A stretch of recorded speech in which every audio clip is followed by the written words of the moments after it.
ముందా వాటాపు. ఎరా మీ నాన్నకి చెప్పేసి ఉంటాడా మీ పెద్దనాన్న? చెప్పట్లే, నేనే చెప్పొద్దన్నాను. అందుకే కదా ఇంటికి వెళ్ళకుండా హాస్టల్కి వచ్చింది. అయినా వాడేంట్రా కక్ష పెట్టుకుని కొట్టినట్టు అలా కొట్టాడు?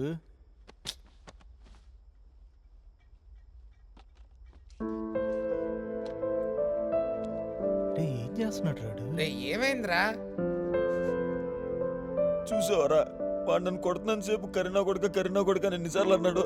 అంటే తెల్లగొన్నట్టు తప్పు చేస్తే తప్పు కాకుండా పోతుందా? రే నల్లగా ఉన్నా తెల్లగా ఉన్నా తప్పు తప్పే.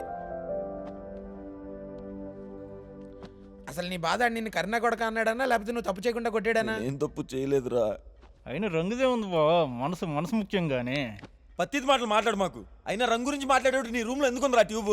రే ఈరోజు కాలేజ్లో సీనియర్లు మాట్లాడుకుంటుంటే విన్నాను రా, ఆ ధర్మగాడు హీరో అవ్వాలని కావాలని ప్లాన్ చేశాడంట. అదిగో ఈడమ్మ ప్రతి సినిమాలో ఇలాంటి బ్యావర్స్ గాని చూసి ఏంటో అనుకున్నా, నిజంగానే ఉంటారన్నమాట. వాళ్ళు ఉన్నారు కాబట్టి వీళ్ళు రాస్తున్నారా. ఇగో కాంపిటీషన్ నువ్వు ఇప్పుడు పగా ప్రతీకారం అది ఇది అనుకుంటే వాళ్ళ మీదకి వెళ్ళావు అనుకో, చిరంజీవులకు ఫైట్లు చేయడానికి బాగా చెప్తున్నాను. ఒట్టే నేనెందుకు కొడతారా? కొట్టినాను ఒట్టే. నువ్వు నీ బిల్డప్.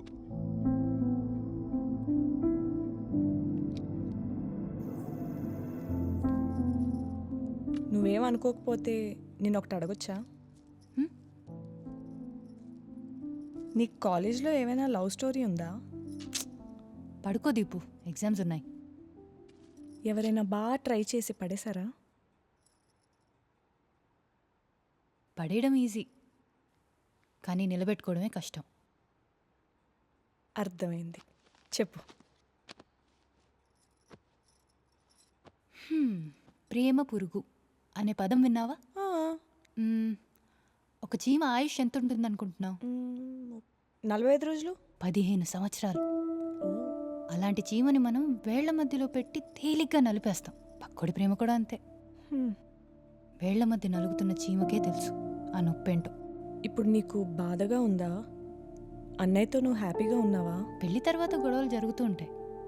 కొన్ని మాటలతో ఆగిపోతాయి, కొన్ని బెల్ట్ దాకా వెళ్తాయి. రాత్రి అవ్వగానే మళ్ళీ మనమే కావాలి. సిగరెట్ వాసనలు, మందు వాసనలు అన్నీ భరించాలి. మళ్ళీ పొద్దునంతా మామూలే. ఇష్టమైన వాళ్ళు పెళ్లి చేసుకుంటే అన్ని బాధలు ఉండవేమో కదా? నా బొంద, పెళ్ళయ్యేవరకే. లవ్ మ్యారేజ్, అరేంజ్ మ్యారేజ్, పెళ్ళయ్యాక అన్ని కథలు ఒకటే. ఇన్ని తలనొప్పులు ఉన్నప్పుడు పెళ్ళి కూడా ఒక తలనొప్పి కాకూడదు కదా. అందుకే కొన్ని త్యాగాలు చెయ్యక తప్పదు. మర్చిపోవడం అంత ఈజీనా? అస్సలు కాదు. మనకైనా టైం ఎక్కడుంది? మగవాళ్ళనుకో లవ్ ఫెయిలియర్ అయ్యి బయటికొచ్చి పెళ్లి చేసుకునేదాకా మందు కొట్టి కథలు చెప్తారు, ఫ్రెండ్స్ వచ్చి ఓదారుస్తారు. మనకలా కాదు కదా. లవ్ ఫెయిలియర్ అయిందని రియలైజ్ అయ్యే లోపలే పెళ్లిపీటల మీద ఉంటాం. మన ఫ్రెండ్సే వచ్చి కంగ్రాట్స్ చెప్తారు.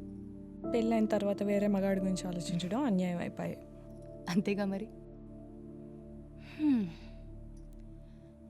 దీంతో పాటు మగవాళ్ళంతా చేరి సినిమాలు తీయడం వల్లేమో మన కథలు మనలోనే మిగిలిపోతున్నాయి. సరే, లాస్ట్కి ఒక క్వశ్చన్. నీ దృష్టిలో ప్రేమ అంటే ఏంటి? మనం బాగా ప్రేమించిన వాళ్ళని అందనంత ఎత్తులో నిలబెట్టడమే నిజమైన ప్రేమ. ఇంక పడుకో.